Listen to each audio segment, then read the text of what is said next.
Bam.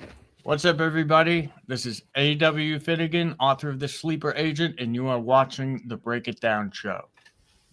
Gotta love that. Perfect. Thanks, man. I love it. The modern times are interesting when it comes to health, right? I'm not even saying medicine or anything else because it's a giant world, and you have body hackers and people talking about telomeres. And, I just read a book about the fact that moths that were being used for scientific purposes blew off of someone's windowsill and started an infestation, and they started destroying. This is like in the mid to late 1800s, and started destroying trees in the area. This is New England, and it linked. And you're going to appreciate this. This is going to pay off for you. But as they tried to deal with these moths, they started getting nastier and nastier forms of pesticides. Oh. And then as this happens, polio starts to blossom. And they're like, he hates these cans. And they're pointing in the wrong direction. We could say this now because we know it. But they didn't know that. And so a lot of this poisoning, a lot of this spinal column damage was likely caused by this massive influx of lead, mercury, all these other things. And the science had irreparably broken off a branch where this is how we go down things. And they had what the author believes is a false premise from the beginning, where they had started going down this thing, and it changed how science responds to this day, 120, 130, 140 years later, because they made this leap that has now become so doctrinal, you don't dare attack it. And so we live in a time now where all these different things, we can go back in time and go, hey, it turns out mercury in our bodies is really hard to figure out how to do that well. So thank you for coming on, and thank you for all the work that you do. I was watching a bunch of stuff on your website, and it's marvelous to see just all of this access to all of this research. So, man, thanks for coming on the show. Yeah, thanks for having me. When I tell you that story about moths, and I can post a link to the book, but we're going to talk about your book more importantly. Does that shock you in any way that scientists kind of latched onto a direction and then started a whole multi-generational tree of advancement on this mistaken branch? Well, I would say, I wouldn't say that polio is caused only by things like that. I think it's also possible these could be like these insecticides and things could be reactivating things in the body. But they had these outbreaks going on a while. I know that a lot of things got classified as polio that probably wasn't. But then after they did that polio vaccine, they reclassified everything. Well, they reclassified it as syndromes and made it sound like the vaccine made it go away. Because the insecticides wouldn't explain how people are getting vaccine-induced polio. Right. Yeah. And people are getting paralytic. People are getting the classic paralytic polio thing from that vaccine. Now, right. I would say, the insecticides thing, this could also, I would say, perhaps could mirror that, could produce conditions that mirror that. Yeah. But I would say based on all of the research that I had done, that I had seen that this was something, it may have actually been a different bioweapon. Because America had poliovirus in their biological weapons stockpile. A lot of people don't know that, but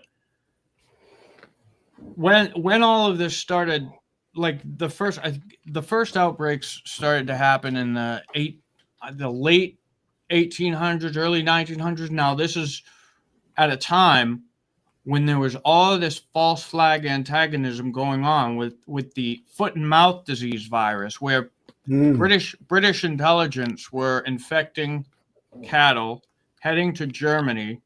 Germany was like, whoa, we're being attacked by America. They thought we did that on purpose. So this started to foment this like antagonism between these two countries, and it was Britain in the middle doing it. To play sides against each other. And so one thing is foot and mouth disease virus. The virus of foot and mouth disease is very close to the poliovirus. They're both in this coronavirus family, and that's when we started to see it. So I sometimes I wonder, I don't know if it was something that was in the meat that was took to the digestive tract or whatnot, but they were also concerned that mosquitoes were spreading at one point. So a lot of times the cases would be going up and they'd be spraying more and more under the pretense that it's possibly being spread by mosquitoes. But in my book, I go through a very deep, complex war that's been playing out. And a lot of the bioweapons are not what most people would consider as the biological weapon, because these were agents that did not kill you. Like the real valuable biological weapons were those that tire and exhaust rather than kill you outright. And this is why, because they were done with complete stealth. So it wasn't entirely apparent that the person was sick, but it would slowly tire and exhaust them. It would start overwhelming a country slowly, and it would be like an economic burden. And usually, like in a fatal disease, what happens is they're easy to track. Like the real apparent diseases that are often fatal, they're very apparent when they hit their victims, and then for that reason they're easier to track and contain. And for whatever reason, they tend to burn out faster. But these different ones that Erich Traub had specialized in, right? These were a certain, and the bioweapon to him was this certain antigen or lipoprotein. It was a little protein that he added onto. He could add them onto viruses. He could add them onto spirochetes and things of that nature. And these are things that have been, they're purified and they're used in many of today's modern day vaccines. Yeah. And they tend to just throw the immune system into disarray. And that's why you'll see a lot of people will get a very similar disease as chronic Lyme disease from a routine vaccination. Yeah, it's crazy. And, I've known people that this has happened to. I myself had adverse reaction when I was in 8th grade to something, and I didn't realize it till much later. And I looked, there was a congressional hearing, and it was listing all of this. It was a congressional hearing on the Hep B vaccine, and it was like, debating because it was causing all these problems in all these people. And I'm like, hey, that's exactly what happened to me. And it was like the same year too, 1998. Yeah. But now Erich Traub, he discovered this condition, this debilitating condition, and it was called immune tolerance. That's what they ended up calling it, but it would be more. They also use the term immune paralysis, which is a more apt term, and this kind of just destroys the immune system. Or at least it whacks it really hard, and it takes a while for the immune system to bounce back. Like it can bounce back, but it when you get that classic form of it, it can be very hard, and you can be very sick for a number of years. And so that's what happened to me, and that's kind of like what drove me. Now, what the strange thing about this is that, and this is what Erich Traub had found early on, is that the person will have very little to no antibodies, right?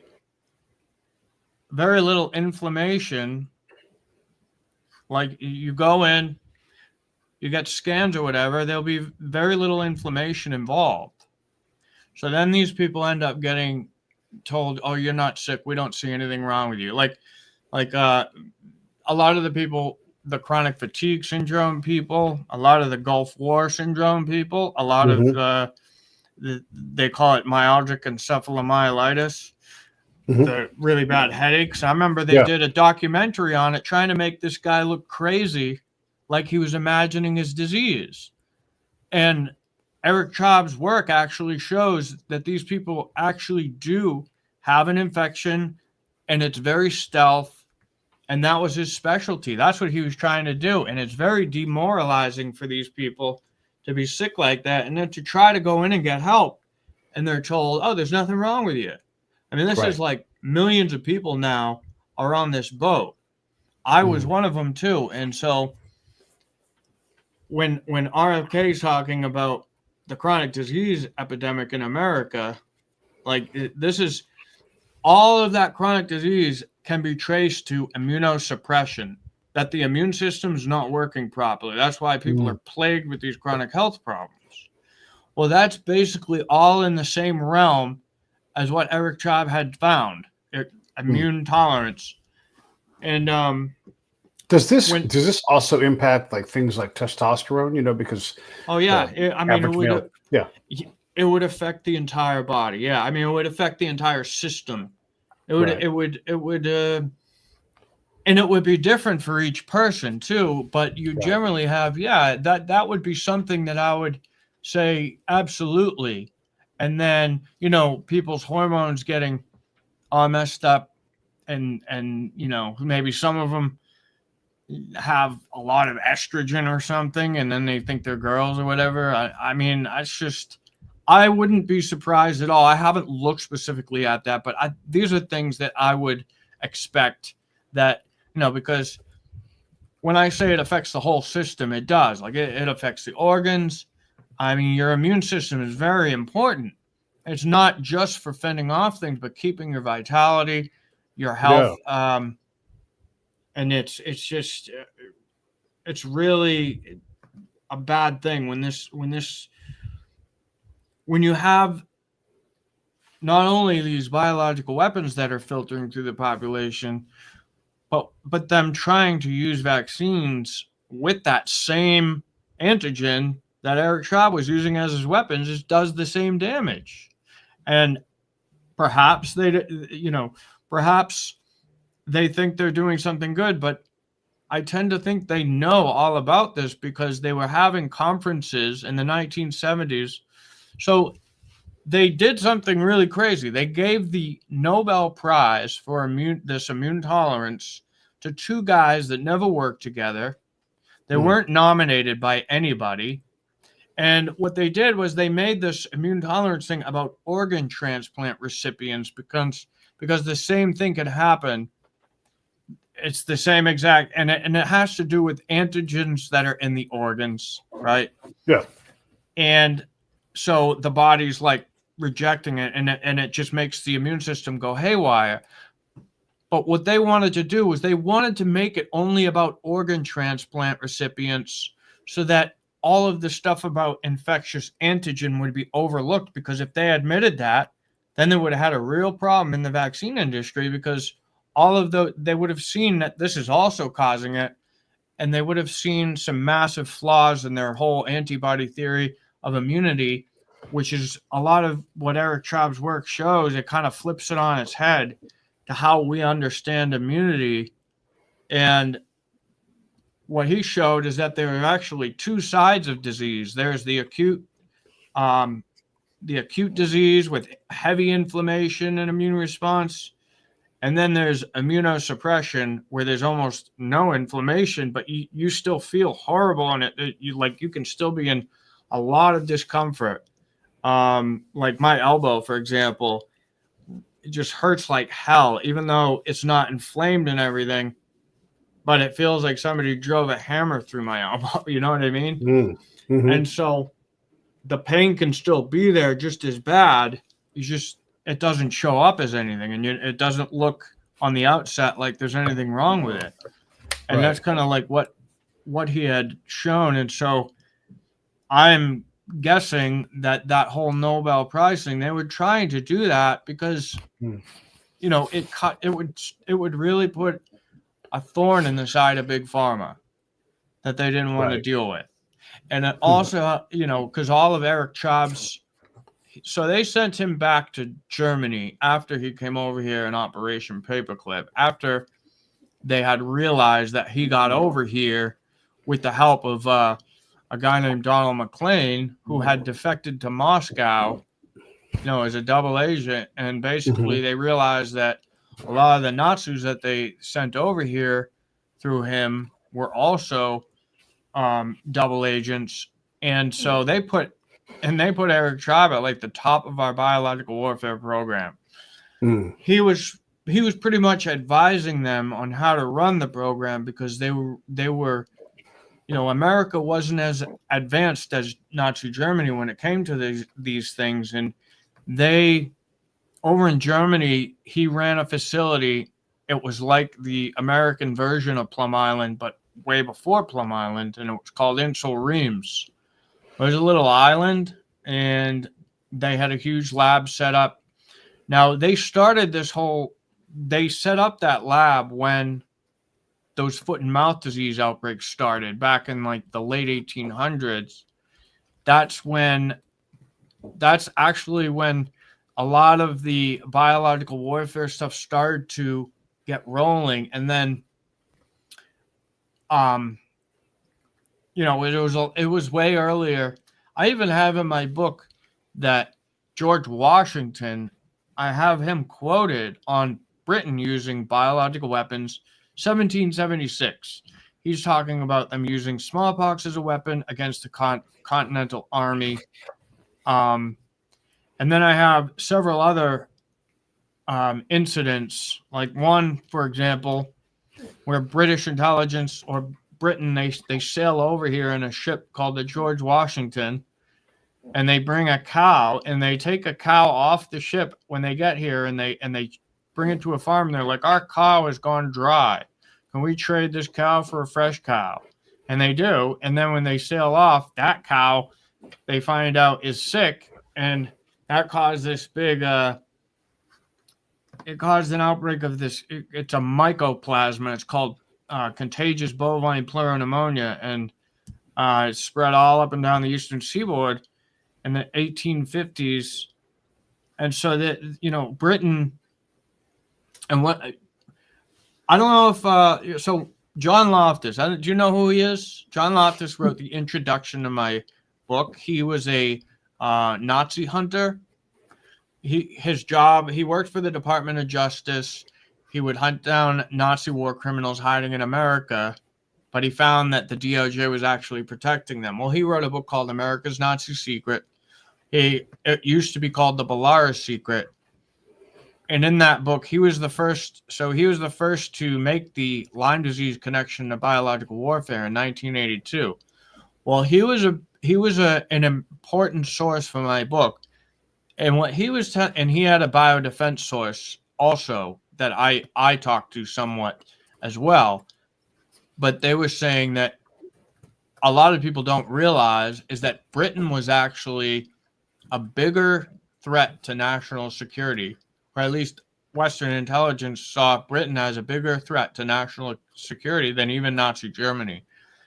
And when you read the sleeper agent, and you can see all of these incidents where they're coming over trying to attack us and then playing us off against Germany, it really, you can really see why that would be the case. And I think, I think they are a lot more involved in a lot of the stuff than anyone realizes. And I think they do a lot to play, the British Empire does a lot to play sides off against each other. Yeah, interesting. Let me ask you a question about let me go back in time a little bit. I don't know if you've ever read the Journal of Cabeza de Vaca, but he comes here in 1527, something like that, on an expedition. Basically, everybody in the expedition dies through a variety of means. But he and his friends survive for about 10 years, and they're going through all of these places that used to be heavily inhabited, but because of the presence of Spanish and other people there, the diseases had wiped a lot of people out. I don't think that it was believed that this was purposeful. It's just, exposure to things they hadn't seen to include the plague and smallpox and a variety of things Yeah. like that. But he saw in his journal, it's kind of an anthropology, not intended as so, but it's kind of an anthropological examination of these empty villages and saying, hey, you know what happened, and that disease got here. I mean, I suppose if you wanted to, you could say Spain brought something on purpose, but why would you empty a place you haven't been to that appears to be limitless, you know, in terms of like, compared to Spain? Think about how big Mexico and North America are. I mean, it's gigantic, right? I don't know. So what are your thoughts? Like, is this more accident in this case? And then later on, people realize the value of it, or what are your thoughts? Yeah, that's probably more like it. Yeah. I mean, I don't know about like as far, I would probably say, because they, you know, as far back as time goes, people have done things like throwing a decomposing corpse in a drinking well, so that would be a primitive form of biological warfare, you know. But I think a lot of things they stumbled upon by accident because what happened in nature, and they're like, well, you know, look at how we wiped. Well, because that is exactly what the British were saying. And like a lot of the correspondence from the people over here, you know, like for example, one person was writing to Britain, and they billed the British Crown for blankets from a smallpox people, and they said, we're going to give these to the Native Americans. Hopefully it has the desired effect. Like it was actually, that was a proven case where they were using it as a weapon. Right. Or trying to anyway. Sure. Trying to. Yeah. And so I think that's exactly what happened, is that they saw that, you know, because these things that they hadn't been exposed to before, all of a sudden there's all these new people coming, bringing, you know, all sorts, because the microbes become a part of you. Like if you settle in a certain area, like there's a microbiome in it, you know what I mean? And it becomes part of you. And then perhaps you go somewhere, you know, totally foreign, you're bringing all this with you. I mean, that's kind of the idea. And that's actually the idea behind something called HLA, which is like this genetic predisposition of your immune system. It's why some people have a fatal reaction to this, while the other person it's a mild reaction. And I think it probably has to do with the, you know, like the places where they came from, and staying certain places over time, they get used to certain pathogens, the bloodline or whatever, you know what I mean? Kind of like how we were saying, each place would have like a microbiome. Well, some people may have already kind of gotten used to whatever it is, and maybe this other race, and this is also the idea behind ethnic bioweapons, which is a thing.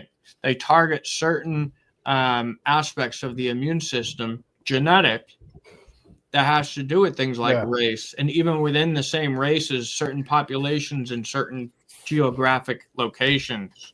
Yeah. Well, you don't want to get too further than that. People start losing their minds. No, I know. Yeah.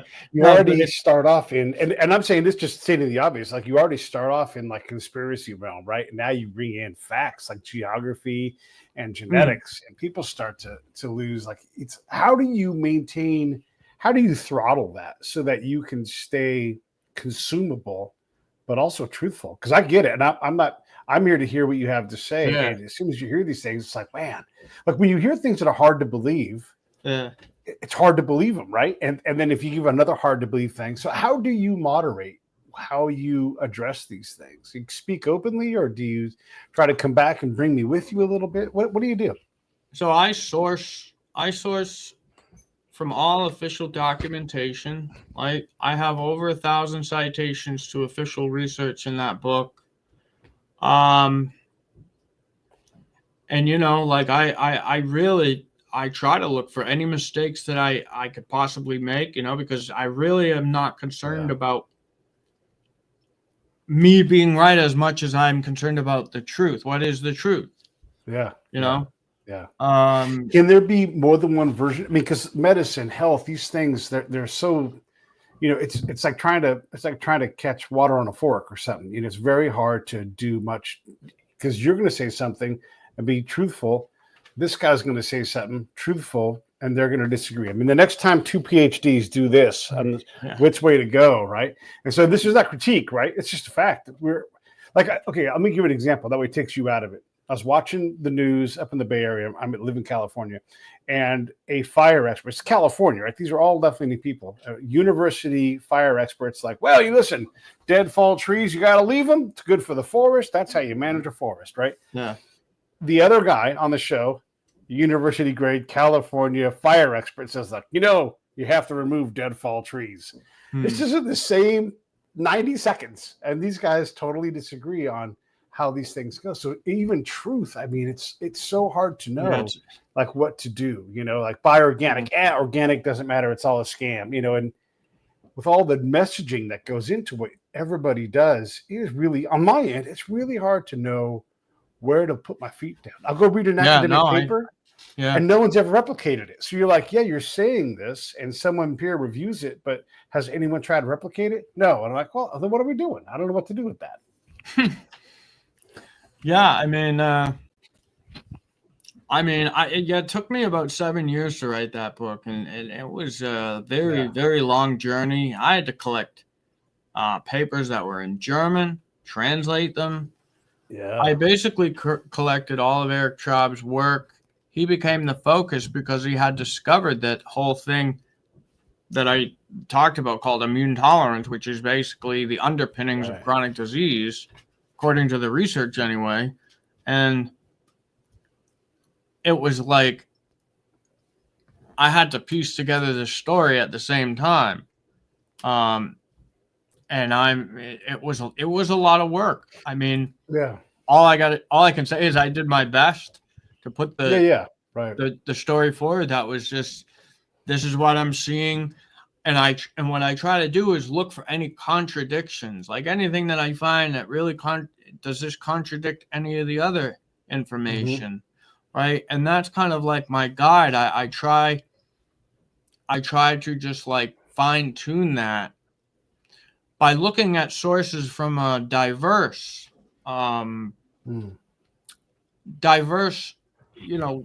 want to look at things like statistics. You want to also look at medical journals, scientific journals, declassified government documents, all sorts of things like that. That is basically what went into my book was, and then of course, human sources, like John Loftus, for example. I communicated with him the entire time, and then his biodefense sources, and they had certain hints and stuff, and I would look into it and say, oh, if there's anything to this. And so it was so it was like drawing from a wide net. And by the way, the link for the book is right here, everybody. And when you hear, can I call you Adam or should I call you AW? Yeah, you can call me Adam. Yeah. So when Adam's talking about all this stuff, the book it's dense, it's packed full of things. And really, one of the things I love about it is it knocks me off my center. Like I'm pretty well read. And when you read stuff, I instantly reject it, right? But then my brain fully kicks in, and I'm like, no, I gotta, because you're doing. I can see the citations being counted, and I'm like, he's doing this work. He's getting it from different sources. So what I'm saying this is, you guys should check this book out. It's really interesting. And when we think about what it takes to stay healthy, and since we have this, we have to be honest, we have this Maha movement. It's going to happen, and. I'll tell you what, it's powerful when RFK Jr. is like, I was on my knees praying to God to get me in a position to make a difference. Yeah. And I think about that and I'm like, that's a person who's serious about this. He's dedicated decades of his life to this stuff. You're doing the same thing. There's real people out there trying to help us get healthier. And I'll say this, even if like Niels Bohr and Einstein didn't agree on certain things, and they would have these very heady conversations that only now have we sorted out what they were talking about in theory, right? We've got some more answers. So we don't know all the answers. So as you're having a conversation and someone else is in disagreement and everything, we may sort these things out later on, with valid sources on both sides. So it is interesting. And I love the journey that you're going on. I guess let's just back up for a second. What are your thoughts on RFK Jr. with him directing HHS and trying to make America healthy again? Well, I mean, I really definitely, I hope that it's a genuine thing. I'm always kind of cautious with politicians, no matter Same. who it is, Right. because it Exactly. just always feels like, a lot of times where and this has happened in like Lyme disease too, like with like Mm, public health panels where they're getting together talking about they're going to do something finally about Lyme disease, and they do this every year, this dog and pony show, and it's like, or every few years, and it's like they get the hopes up of everybody, but then nothing becomes of it. And so after that happens so many times, you're just so used to it, you expect it. But I really hope, I mean, because on the other side of that is like, if we don't do something about this chronic disease thing, like, it's going to ruin the country, no doubt. yeah. Like, there's Yeah. already enough people who can't take care of themselves, that are sick, and then you've got the neuropsychiatric diseases, mental illnesses and stuff like that. Well, all of that is also tied into this whole immune tolerance thing, because he always found Mm, that there was a neurological issue that would follow in the same footsteps, like as a secondary effect. And yeah. so it's like, if we don't do something about that, we're going to be in really, really bad shape. And I really don't see, if, like, I remember I had, I don't do this very often because I think people are get a little too dependent on it, but using that chat GPT and stuff, and I was telling it about my research, because my whole point in using it was I was trying to get its response so that I could show people who didn't believe me, hey, Right. this is actually a logical thing that I'm saying. And it did. And Mm, we were talking, and we were talking about the future of America if nothing's done about these chronic diseases, right. neuropsychiatric disorders, and cancers.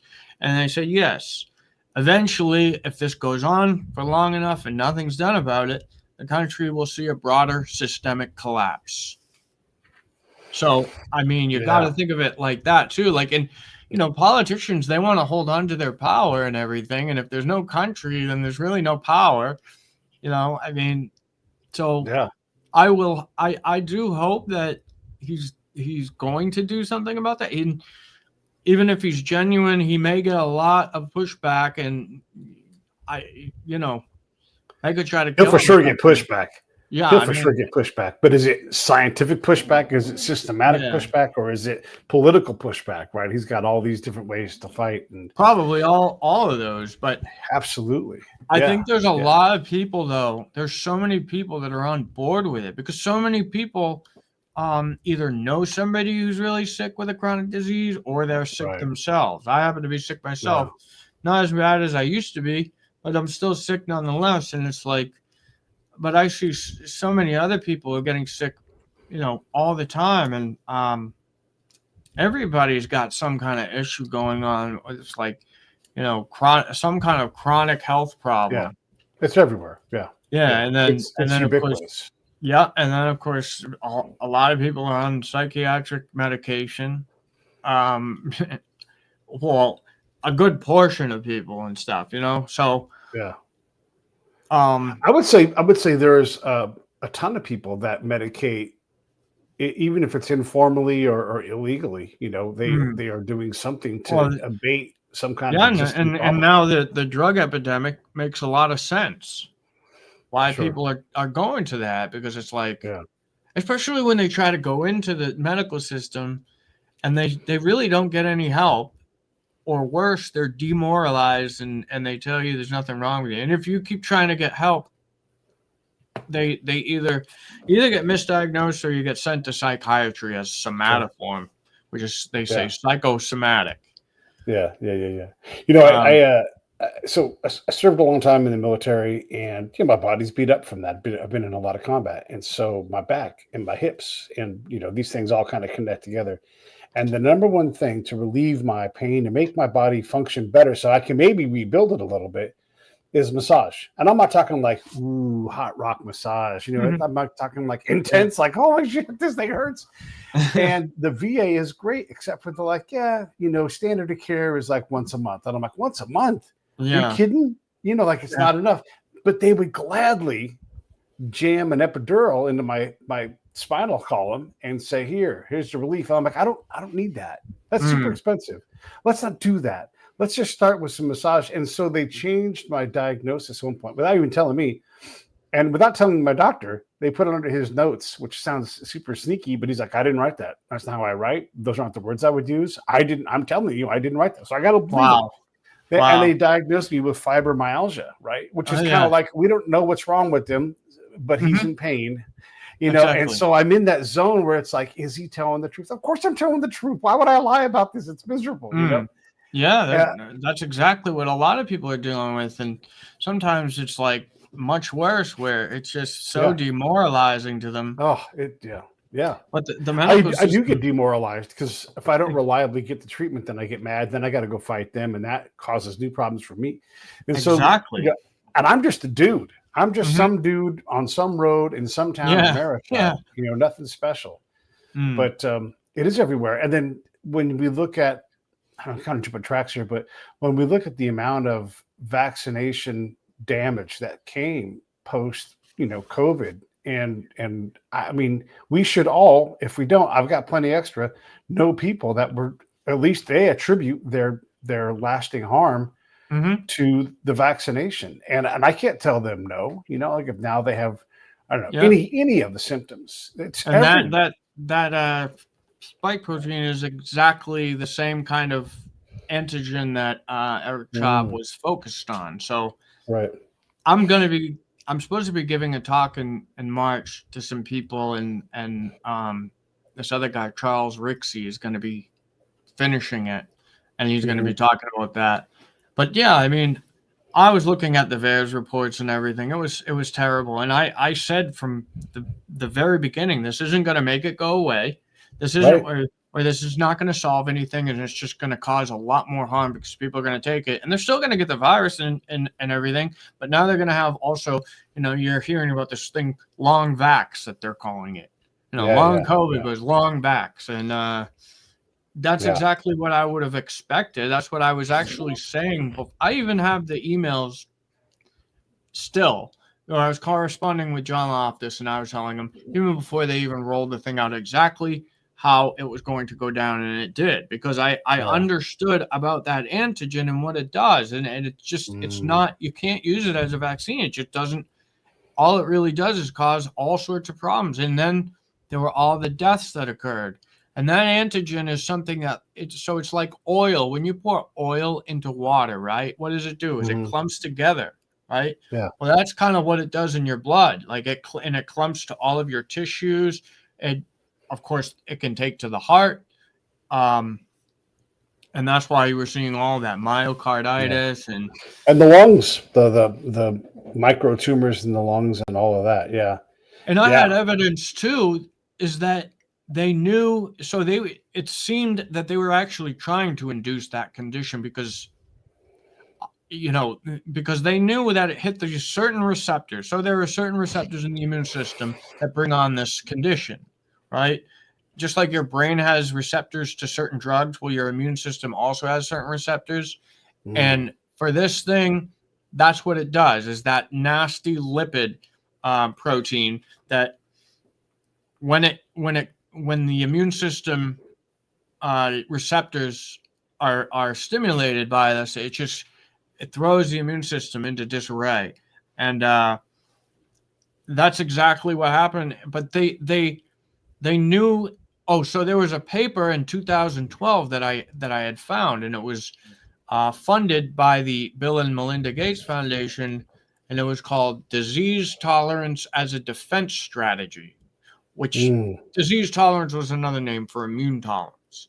And keep in mind, immune tolerance is immune paralysis. And so I was like, wow, they know all about this. And they're actually talking about using it as a defense strategy, which makes absolutely no sense if you look at the research on it, because what happens is any perceived lessening of severe disease is followed by a cascade of chronic disease, neuropsychiatric disorders, and cancers, because those were it's what I call the dark triad of immune tolerance. Like it's a term, it's a triplet. Like there's a triplet of effects that follow: chronic disease, and then you get the neurological, neuropsychiatric problems, and then eventually cancer. That's another thing. Like Erich Traub found he could raise the cancer rate to 50% in wild mice. Wow. With these kinds of things. And it's a potent mitogen. It's called a mitogen, causes mitosis, and it's involved in the cancer process. So I'm asking, like, I'm doing all this research. I'm like, why the heck are we using this? Why the heck are we allowing our entire country to inject this stuff? Like, it made absolutely no sense. And it was like, they know all about it too, because they were having all of these conferences like in the 70s after they had tried to cover it up with the Nobel Prize. They're having conferences, like the name of it was Immunological Tolerance to Microbial Antigens. So they knew antigens were the cause of it. And they invited Erich Traub to that conference, but he couldn't attend because he was in Iran. But the public health officials know all about this. And they, as far in 2012, they knew about it. And it seems, the more I look at it, that's actually what they were trying to do with the COVID-19 vaccine. Man, there's so much in there. The idea, the logic they're going with is that, because it's immunosuppressive, it may lessen severe disease. But then you get these chronic diseases in its place, which is, you ask somebody with a nasty chronic disease, if they'd rather just have a quick acute disease or a long, slow one, a lot of people would tell you, well, I'd just rather have an acute disease instead of these chronic health problems, because it really wears you down. And so that's the thing, is like, why would they do this and then not have something in place to deal with that cascade of problems? It makes absolutely no sense to do that. When you know how it actually works. It's like to have this little Band-Aid effect, possibly. It may not even be there. And then you're going to have like the entire country sick with these slow chronic diseases in its place. And then you're going to see cancer go through the roof, mental problems. And that's exactly what we're seeing. So I'm hoping that this whole Maha thing is for real. I really, because something has to be done about it. And actually, the guy that I'm doing, so there's like a bunch of us doing a talk at some point, and one of the guys has actually moved to Washington because he's hoping to get into HHS for Kennedy. So I really do hope that they do something about this, because something has to be done. It has to be done. And when I kind of came to the conclusion in my book that there was a lot of sabotage going on, that our system had been infiltrated, for a very long time, and they were kind of using it against us eventually when they got enough people in there. And because the more I look at it, it's like, how could this not be like a hostile, some of the things they're doing, make absolutely no sense to do and cause a lot of harm. And they aren't stupid. Like, if I know this stuff, right? If I'm smart enough to know this stuff, it's like they definitely know this stuff. Like Anthony Fauci, for example, had all this early experience with this immune tolerance thing. And it was like aspects of it was actually a part of his career. Like, he was looking at aspects of that in his early career all the way up. And that's why he became an AIDS researcher and all this stuff. And he knew all about this stuff, but they were, how the story was constantly changing. They're like, it's 2 shots and it'll go away. You got to get those 2 shots and it'll go away. And all these people. When we said 99%, we mean that you have the shot. Yeah. It's like and then after that, they're like, well, it's not gone. Everybody, all these people got the shot. It's not gone. Oh, it's coming back and stuff. And they're like, well, we think it's going to be seasonal. It's going to be a seasonal thing, boosters and stuff. And I said that actually to John through an email. I said they're going to be doing this like seasonal thing, like an influenza, and that's like, it's so ineffective, the influenza one, and this is Well, this let me is just probably let me, even worse. when you act like you're not trustworthy, so first off, when it happens, like, oh, it came Yeah, out of a wet market, which is right down the road from a lab. And I told my friend Kat Connor, right? She writes crime fiction. And she had just written a book about a breakout. And I'm like, hey, Kat, you predicted the future because this thing for sure came out of a lab. That's mm, way more sense. And like, nah, that's impossible. Not even allowed to think that, but yeah, we didn't know. And so it's like, hey, there's two possible outcomes here. Maybe another one. Let's slow down and think. No, no, no. We're not allowed to talk about it. You're a monster if you think it came out of a lab. And then yeah, when you think about professional people working in a lab with highly infectious things, you know what they don't want to do? Make a mistake and allow something to get out. They have all these countermeasures to prevent that. So now you have to think, you guys wouldn't even let us think this to be possible. Now it's just to guess it was an accidental thing. I mm, don't buy that. I don't.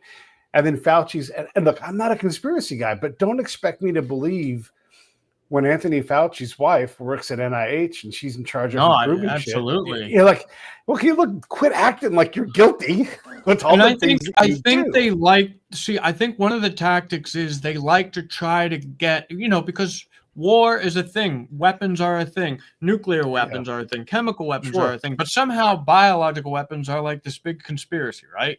Right. Because that's their tactic is they try to make something seem crazy. They try to, you know, lump that stuff into like all sorts of other crazy stuff that they're trying to discredit. They don't want people talking about it because a lot of this stuff is classified, and so that's like one of their tactics to crucify anybody who starts bringing attention to it Right. like that.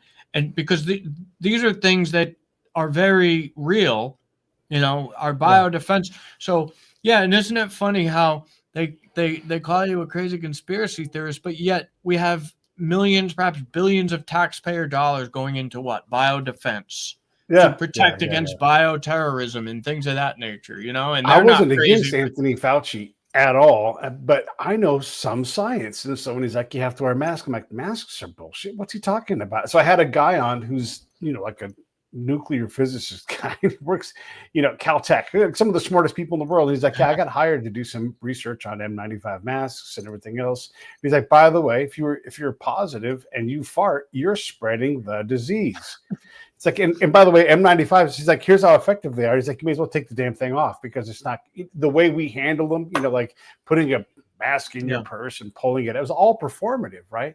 And so yeah, here's the guy who's not telling the truth. Like, I know 6 feet. What are you talking about 6 feet? First off, you can't get sick at the beach. All these things were just bullshit. Here in California, you couldn't have your TV on in the bar because apparently TVs spread.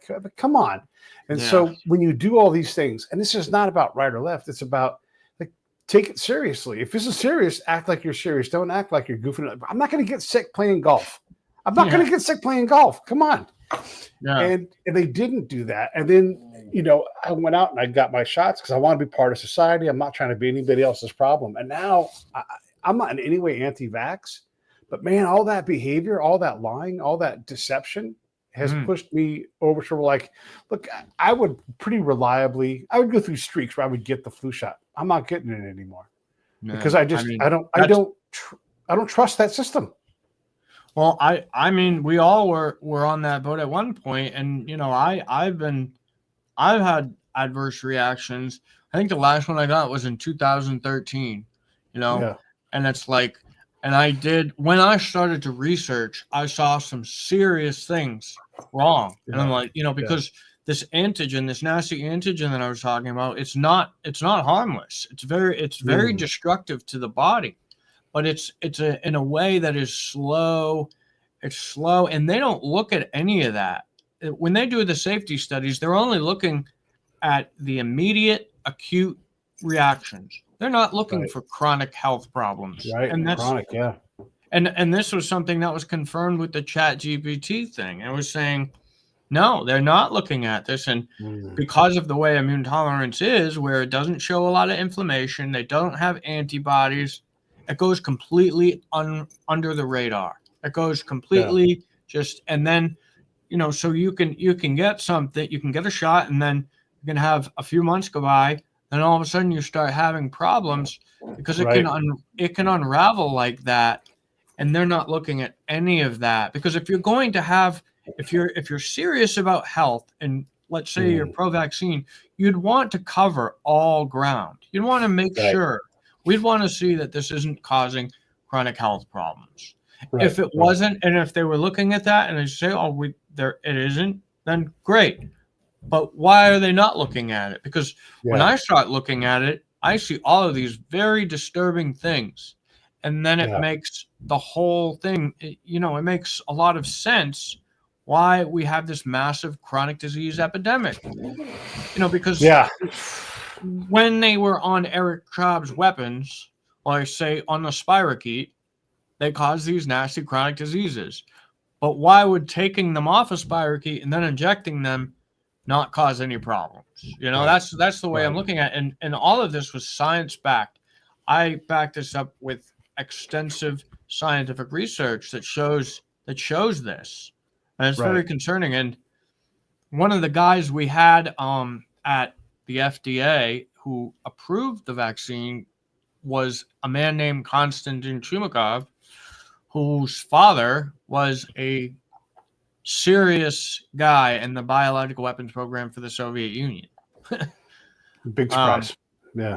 And he was like, he came over here with the help of Albert Sabin, and he got himself a position leading vaccine safety and review. And that's kind of, I mean, without saying, okay, he could have good intentions, but to have somebody like that and give him a position, I think that's a little too sensitive for something like that. Somebody who's signing off on things that are injected to all Americans. Yeah. Well, there's a lot of trust required to accept that there's no problem there. Let me just take this slightly to a different direction. A friend of mine has ALS, right? And he's a big name in the community trying to get things done. And this is more for the audience. I think you'll be able to handle this just fine. But the uniqueness of everyone's individual form of ALS and the ability to put them through a traditional scientific battery of tests and studies.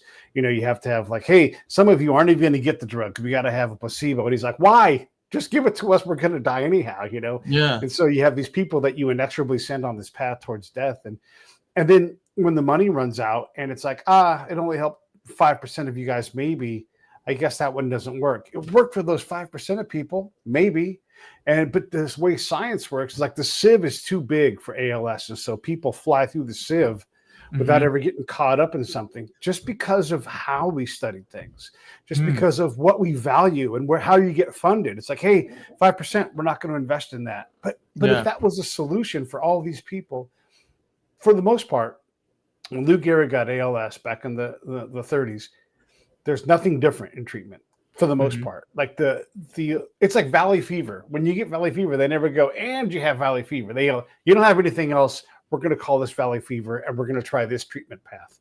Well, at least it's treatment for valley fever, right? But it might never get better. ALS is worse. Where they're like, we don't even know how to study to make this thing stop being a problem.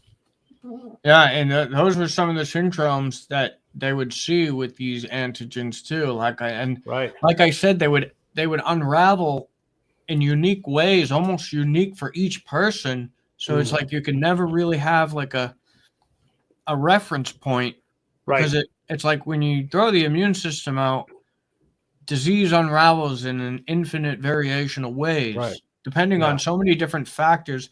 But back to what you were saying about how they run things, like it's terrible. I mean, what they to be, and there was a woman named Brooke Jackson who was involved with the Pfizer clinical trials, and she's now like a whistleblower, talking about how bad this is, like how because like the public health system, they could do things a lot better and actually make some progress here, but it just seems like a lot of things are more harmful than helpful, unfortunately. And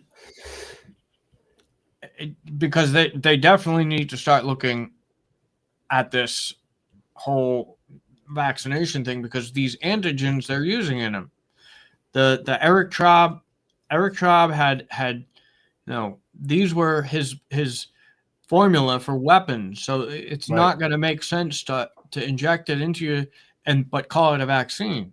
That's because it's the very same ingredient, and it was Right. these antigens that were causing these problems. So I tend to think that there's at least some level of foreign infiltration and sabotage involved, because what they would do is you want to go to the enemy country, infiltrate the enemy country, you want to get them into positions of power, like certain key positions in government, and Sure. then use that to try to make it harmful for the population instead of helpful, because you're actually working, for a foreign power and your hostile intentions, but you're under the cloak of, I have good intentions. It goes into these Sure. roles. That was one thing that is very real. Like, intelligence wars are always playing out, and that's Well, kind of look, this is my world. I mean, I used to be a yeah. spy, and an unwitting source, fantastic. I can put that unwitting source through a whole bunch of gates to make them respond in certain ways. And And one sure, of the sometimes books, it fails. You just get another one. yeah, one of the books I cited was from an ex-KGB guy called Biological Espionage, and he talked about how they had this huge program to infiltrate and to get people in positions exactly like what I'm telling you right now. Yeah. And I think even though he puts some misleading information in that book, I think overall the plan that he's talking about is true, and that's what I was saying in the book. They want to, it's a very sophisticated program of getting people in positions in the enemy country, to try to steer it into the ground, run it into the ground, make it so that it's harmful instead of helpful. That's actually part of biological warfare. Yeah. Well, and have a lobby, have a strong lobby that allows that corporation who hires exactly. that dude, And now then he's a lobbyist. you have the same thing in the chemical side of things. So you think of chemical warfare, you have I somebody hate talking to you. You're making it sound horrible. well, I mean, you just got to do your best. Yeah, I know. I know. It can kind of wear on you, but I don't know. It's overwhelming, right? And then when you see yeah. when you see the attacks on RFK Jr. before he's really even started, and there's a guy Yeah. again. Look, I don't know. I'm skeptical, right? Like you. I hope he does well. But Yeah. he's going to have to do it. But it appears that there's not a better guy to come in and go, hey, we're going to hold people accountable. I mean, we see all these things happen, all these cataclysmic things where people are dying or whatever it's going to be, COVID. Nobody goes to jail. Nobody's at fault. No. Yeah. And it's like, come on, we can't keep doing this. We can't keep allowing pharmacy. And I'm all for modern science. I'm all for things that make people better. But not when you get it harmful wrong, with it. Yeah. You got to go to jail. Exactly. So, yeah. Yeah, and there's so much mismanagement, outright neglect, or worse, going on, and that's the thing. This really does need to be cleaned up, and people need to keep hammering that point. Yeah. I think the louder we get, it's like they have to start cleaning this up, and I think that I'm sure there are important people that do have good intentions, and that are like, this is right, because I've shown John Loftus all the time, like all of this concerning research. I'm like, man, look at this. This is terrible. He's like, you're right, and it took me a long time to convince him of the harmfulness of that antigen on the COVID vaccine. I was like, dude, this is the same thing where they're saying this is a potent mitogen, and mitogens are involved in cancer, and that's a really big deal. And they're not looking at the cancer connections. They're not looking at the chronic disease connections. This was all stuff that was, Chat GPT when I consulted it, because what I did was I took the whole chat and I put it in a link in one of my videos, and I said, okay, people, you can read this conversation, because I want people to see, who don't want to take my word for it, that, this isn't just something I thought up, that it's just crazy talk.